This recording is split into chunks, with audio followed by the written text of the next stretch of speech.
Volvemos al tema que nos ocupa. Yo le decía antes de la pausa que en este bloque íbamos a tener la posibilidad de compartir con un querido amigo, a quien lo queremos mucho, lo respetamos mucho, y ustedes también, ¿no? Nuestra audiencia, porque es conocido, por supuesto, su compromiso como vecino, pero también como un militante importante de todo lo que tiene que ver con las cuestiones sociales y demás. Un hombre muy ligado al tema de la Iglesia. Queremos hablar con él de esto que decíamos, ¿no? La preocupación enorme de la Iglesia con estos datos de pobreza e indigencia. Cada vez que nos tocan estos temas difíciles lo convocamos para que nos ayude a reflexionar y ver cómo hacemos, qué hay que hacer, cómo se sale. Le doy la bienvenida, como siempre, con muchísimo gusto, repito, a mi querido amigo, el licenciado en Ciencias Religiosas, Felipe Medina. Felipe, querido, ¿cómo te va? ¿Cómo estás? Hola, Daniel, ¿qué tal? Feliz año, porque creo que no nos vemos o charlamos en el fin de año. No, recién lo estamos saludando, Felipe. Sí. No hubo un champán, algún shampoo ahí en el medio, sí. Nada. Claro, nada. Hay que ir al estudio. Claro, pues. Exactamente, ya lo vamos a convocar cuando su tiempo y cuando, el bolsillo permita, lo vamos a esperar con un shampoo acá al querido amigo Felipe. Bueno, ¿cómo estás antes que nada, querido amigo? Bien, muy bien. Este tiempo preocupado un poco en general por el país, como creo que es la preocupación de mucha gente a diario. No es que estamos bien, pero estamos expectantes, pero también una realidad que se muestra cada vez más cruda o más dura, como es el tema de los índices de pobreza, ¿no? Que empiezan a culparse todo el mundo de las herencias recibidas. Así es. Sí. Para atrás, y lo que sabemos es que el país tenía un índice de pobreza de un 7% al comienzo, cuando recuperamos la democracia. Así es. Y ahora el último índice de pobreza que dictó que informó la UCA, el observatorio de la UCA, habla de un 57%. En diciembre hablábamos de un 42% y hoy de un 57%. Entonces preocupa porque es algo que va creciendo, ¿no? Entonces, lo que me preocupa también es que los pobres no son solamente una estadística, ¿no? Es una realidad que duele en el país. Y que no es solamente números, si estamos mejor, estamos peor, sino que si esto sigue creciendo, demuestra que todavía no se han aplicado las políticas correctas para acompañar un cambio dentro de la sociedad, que tiene que ver mucho el Estado y tiene que ver también en gran medida la sociedad y los actores sociales, desde las iglesias cristianas, católicas, evangélicas, comunidades religiosas de con otras confesiones, y los grupos sociales, los movimientos, instituciones que se dedican a paliar o sostener este tema de recuperar o superar o aliviar el tema de la pobreza. Te agradezco como siempre, Felipe, que compartamos, porque yo, como digo siempre, ¿no? Cuando tenemos temas difíciles, tengo algunos amigos así muy selectos para poder que me ayuden en esta enorme tarea que es la de transmitirle, ¿no? A la sociedad, a nuestra audiencia, y en este caso, por tu relación, tu vinculación de toda la vida con la Iglesia, nos parecía que eras la persona indicada, porque yo le contaba a la audiencia, el fin de semana estuve buscando un montón de datos, información, y escuché al presidente de Cáritas Argentina, Felipe, y que describió un panorama a nivel nacional de cómo ha ido en incremento este tema de los pobres, pero también de los indigentes, y en algún momento el sacerdote, el obispo, a cargo de nada más y nada menos que Cáritas, decir que se sentían desbordados, Felipe, porque dice que, bueno, que hay gente que antes era de clase media y que con mucha vergüenza va a los lugares donde puede conseguir comida para pedirla y se la llevan a la casa tapándose la cara, como diciendo, bueno, un panorama terrible, pero muy desgarrador escucharlo al presidente de Cáritas. Por eso quería que nos ayudes en la reflexión de este tema, Felipe. Sí, mira, el problema que surgió es que cuando asumió la ministra que se llama de Recursos Humanos, Talento Humano, Desarrollo Humano, Petovelo. Sí, la Petovelo, sí. Cuando asume ella, toma la decisión de cortar las ayudas de mercadería a los comedores de todos los que son instituciones o movimientos sociales, y solamente le asigna una partida de dinero muy importante a Cáritas y a la iglesia evangélica a través de Asiera, que es la que congrega todas las iglesias evangélicas, la mayoría de las iglesias evangélicas del país. Cuando Petovelo hace esto, inmediatamente la conferencia episcopal, sobre todo la gente que maneja Cáritas y el presidente de la pastoral social, que es el obispo Lugones, que lo conocemos, obispo de Loma Zamora, que estuvo mucho tiempo en Orán, protestan en cierto modo porque dicen, no cubrimos el 100% de las necesidades de la gente en los comedores, en los problemas sociales, sino que las instituciones también son una mano importante dentro de la sociedad, los movimientos sociales. Entonces dijeron que había mucha corrupción, que se estaba viendo a quién no darle para que no haya intermediarios, pero hay movimientos que sí trabajan bien y de manera ordenada. Entonces se inició un estudio como para ver cómo estaban los movimientos, y justo el Papa se tenía que encontrar Milei con el Papa, entonces le solucionaron esto de manera inmediata. Le entregaron mercadería como venían haciéndolo, y al mismo tiempo a ver qué movimientos podían continuar y qué movimientos no. Hoy escuché a esta señora de Buenos Aires que alguna vez se quejó del Papa también, que Margarita Barrientos, diciendo que tiene un aumento muy grande de gente en los comedores, que ya no tiene el aporte que tenía antes el gobierno nacional. Creo que la ciudad de Buenos Aires le ayuda en algo, y a pesar de eso no cerró la puerta a nadie, no puso cupo, y le llamaba la atención la cantidad de gente que, esto que lo mencionabas tan claramente, venían con vergüenza a pedir comida. No, ya no estamos hablando del indigente, que está en situación de calle, sino la gente que no llega a fin de mes porque pagó todas las deudas cuando cobró, los servicios, los impuestos, que son elevadísimos en el país, incluso Salta, es decir, el aumento, fue un aumento grotesco de los impuestos municipales, donde, por decir, de un local que pagamos de impuestos 32.000 pesos en total de 2 locales, al mes siguiente vino casi 80.000 pesos. Esto es las tasas general de inmuebles, y se crean más impuestos.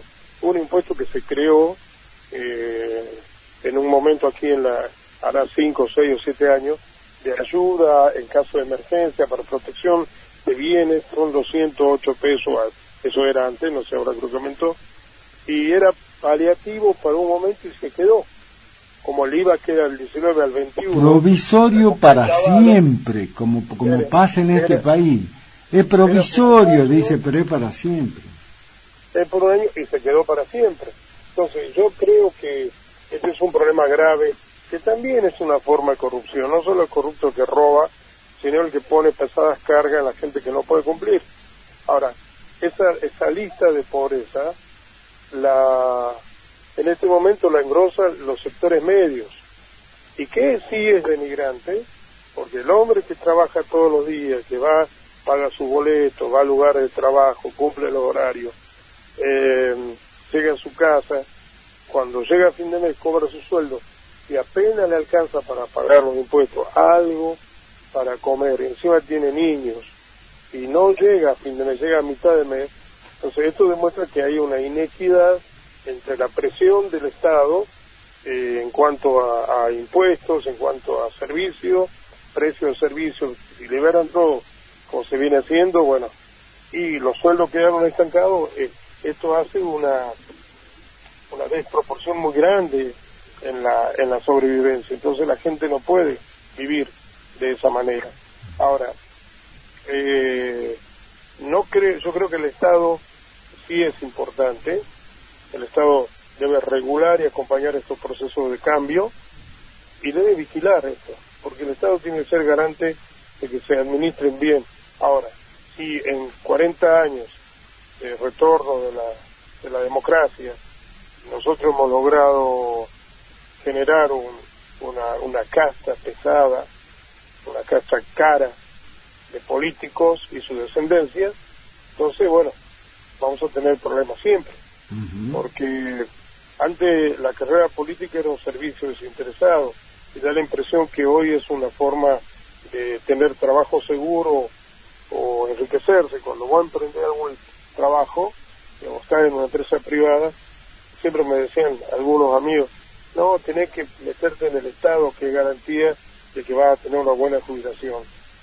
No entré al Estado, yo trabajé en otra época en el Estado, pero no entré al Estado, sí, sigo trabajando en lo mío, y pienso qué futuro nos depara en cuanto a la jubilación, en cuanto a, entonces, esa indignidad de que trabajaste todo el mes y no llegás a cubrir los gastos esenciales, las necesidades básicas y vitales, de comer, dar de comer a tu familia, de vestirte, de educarte.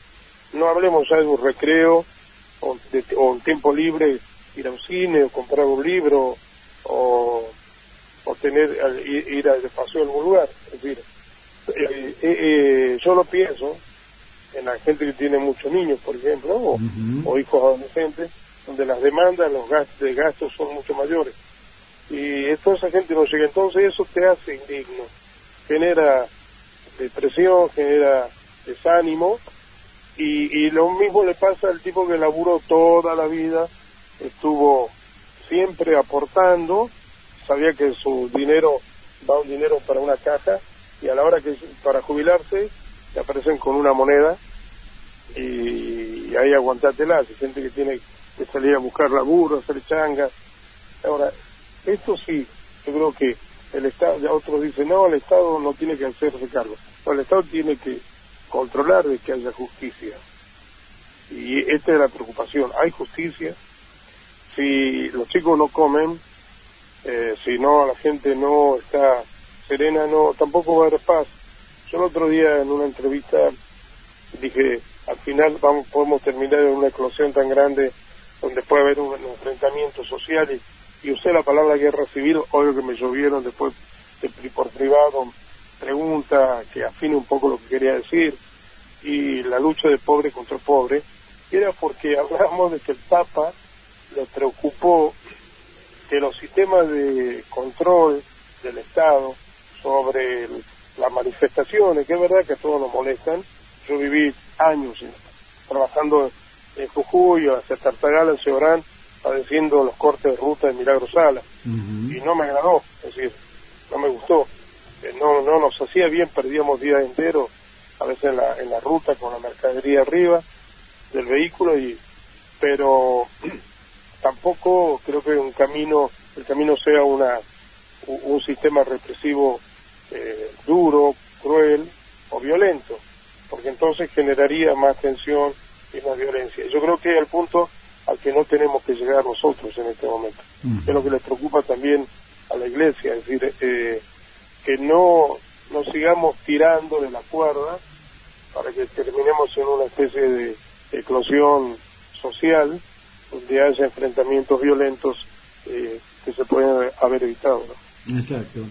Ahora, qué importante esto, que te escuchaba atentamente, porque ahí está, ¿no? Bueno, yo quedé impresionado, como creo que mucho, con el porcentaje que se conoció, y escuchando, como digo, por ejemplo, al presidente Cáritas y demás.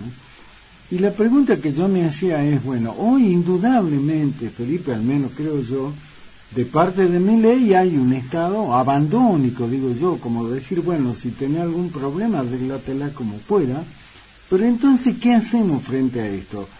Como católico, con un compromiso militante, como el tuyo, como el de mucha gente, ¿qué hacemos? ¿Nos quedamos, yo como periodista, criticando eso?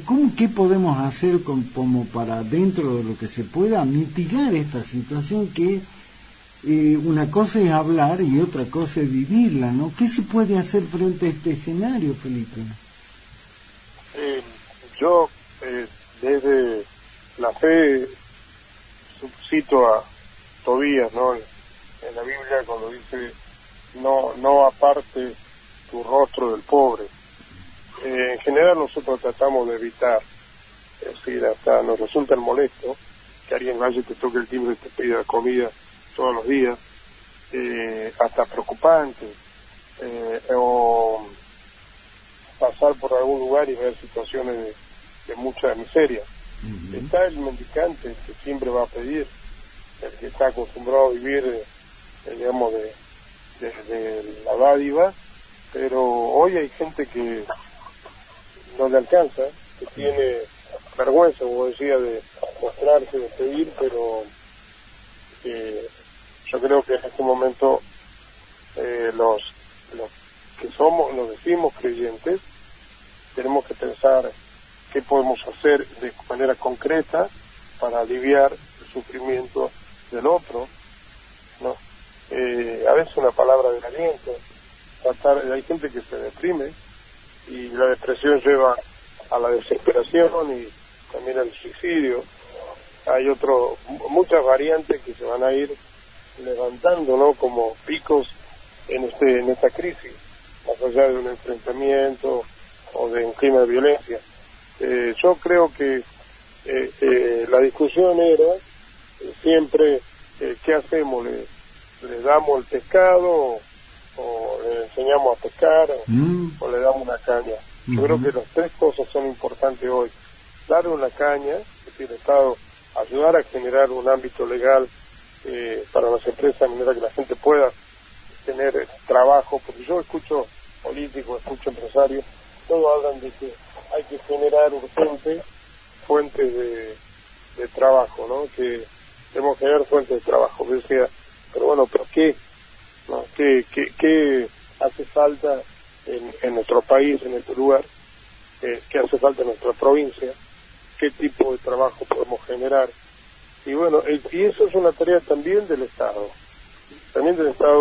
del Ejecutivo y del Legislativo, de pensar. Para eso lo han elegido, para que planteen soluciones o ideas, tener un marco legal que les permita tener una buena, un buen ámbito donde se pueda generar trabajo, donde la gente quiere invertir. Hoy hay muchas cosas que siguen siendo precarias, ¿no? Me encanta ver las ferias de emprendedores, pero a veces nos pasan a hacer un curso de utilísima. ¿Se acuerdan el programa que tenía mi amiga? La extraño, porque éramos muy amigos con Patricia Michio, que hacían cosas para la casa y hacíamos nosotros esto utilísima. Pero si todos hacen empanadas, ¿a cuánto les vamos a vender? ¿A cuánta gente del barrio le vamos a vender empanadas?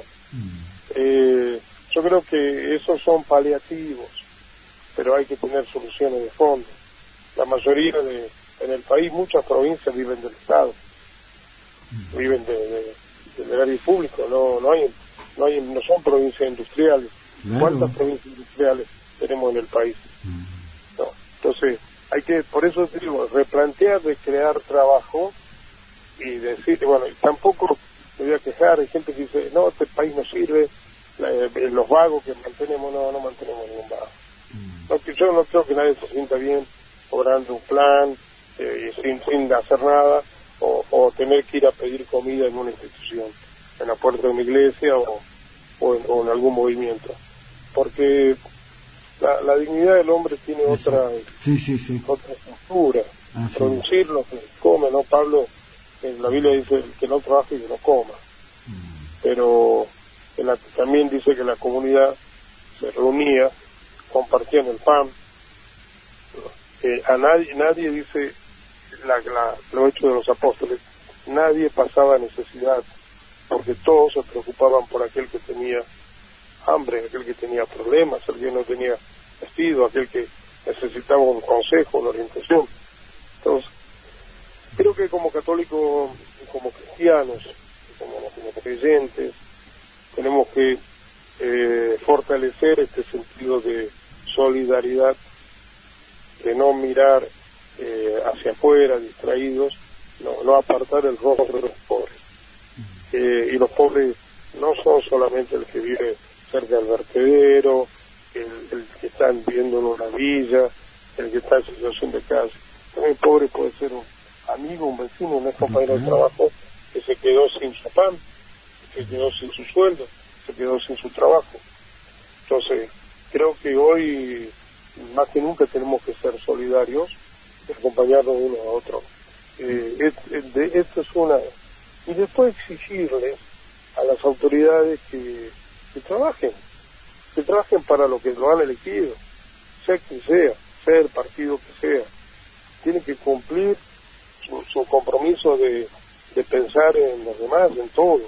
No está para otra cosa, ¿no? Ahora, hubo una época de mucho florecimiento y, ¿no te acuerdas? A veces tentación grosera de los hijos del poder.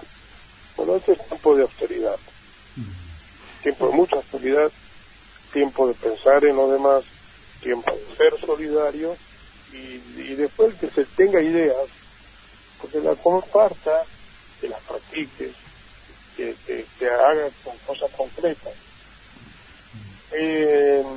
La Madre Teresa decía siempre que hace el bien siempre a alguien, ayuda a quien está cerca tuyo, y decía una gota en el mar es una simple gota, pero sin esa gota el mar sería distinto, porque estaría faltando.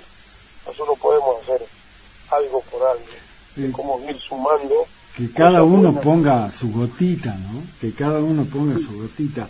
Ahora, pero también te digo, es fundamental el compromiso de la Iglesia como institución, de sus pastores. Es decir, el compromiso tiene que ver en la forma de organizarlo, de un mensaje que unifique, de un mensaje que aliente, de un mensaje que comprometa, de un mensaje que mueva desde el ejemplo de austeridad, del ejemplo de pobreza desde la misma Iglesia, que aliente a la gente a vivir mejor y acompañe a la gente a vivir con dignidad, que no falte el pan en la mesa de nadie. Pero eso los pastores deben tener el coraje de poder hablar con una gran libertad. A mí me alegro mucho que no le pagaran malos sueldos a los obispos del Estado, que no fue una cosa de mi ley, tampoco siempre lo digo porque hemos hecho toda la carga al nuevo presidente en un mes, sino que eso fue una decisión de los obispos en el año 2019, bajo la presión de una diputada de Macri. Los obispos decidieron renunciar a los sueldos y pidieron una gradualidad hasta el 2023, hasta diciembre del 2023. Cuando llegó a diciembre ahí, se terminó y los obispos dejaron ya de cobrar, porque había obispos muy mayores que necesitaban ese dinero, que era poco, pero les servía para vivir.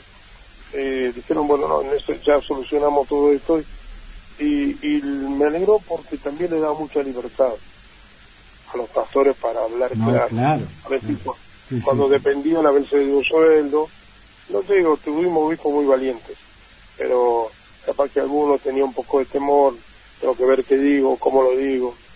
No, acá hay que ser muy claro, necesitamos líderes fuertes, hace falta gente que hable claro, sin miedo, porque yo creo que el compromiso pasa por ese lado, ¿no? No solo no aparte la mirada del pobre, sino también no ser perro mudo, sino hablar claro, decir las cosas como deben ser, no con violencia, no con agresión, pero el profeta está llamado para eso, anunciar y denunciar. Sí, claro. Ahora, Felipe, te quiero pedir tu mirada, porque, bueno, por supuesto, estás al tanto, el gobernador, hablando de esto, ¿no? Que vos decías que cada uno ponga una gotita, ¿no? Ahí en el mar, como para ver de alguna manera de ayudar en esta situación tan complicada. El gobernador Gustavo Sáenz el viernes anunció la promulgación de un decreto por el cual crea este fondo solidario de apoyo temporario para jubilados que perciban el haber mínimo en la provincia. Ahora, vos sabés que con respecto a este tema, algunos dijeron, che, no, lo importante es que los diputados nacionales reclamen ante la nación una nueva forma para que los jubilados cobren como corresponde, como minimizando este gesto que yo digo es un gesto, y por lo tanto en esto que vos decías, bueno, cada uno pongamos lo suyo, me parece que no era como para cuestionarlo. ¿Cuál es tu mirada con respecto a ese tema, Felipe? Lo leí sobre el tema del anuncio que hizo Gustavo Sáenz, y si es para un sector de los jubilados que están cobrando menos, lo que cobran la mínima de acá en Salta. Sí. Pero, yo creo que hay muchas formas de paliativo. Ese fondo no sé cómo se sostiene, si quién lo sustenta. No, perdón, te explico, perdón, déjame que te explique. Por ejemplo, el gobernador va a donar la mitad de su sueldo de gobernador para ese fondo, y lo mismo le pidió que hagan los que son sus ministros, los que son sus secretarios de Estado, los de los organismos descentralizados, de los entes reguladores, y le pidió a los intendentes y sus funcionarios que hagan lo mismo. O sea, la plata sale de ahí, del sueldo de cada uno de ellos. Sí, entiendo. No, me parece bien como paliativo y como bien paliativo, concreto. Claro. Y bien concreto porque es un paliativo. Lo demás será ver cómo termina estos cambios con respecto a las jubilaciones, ¿no? Dentro de los cambios que se han producido en otros países, sobre todo en Europa, modificar la ley de la edad para jubilarse.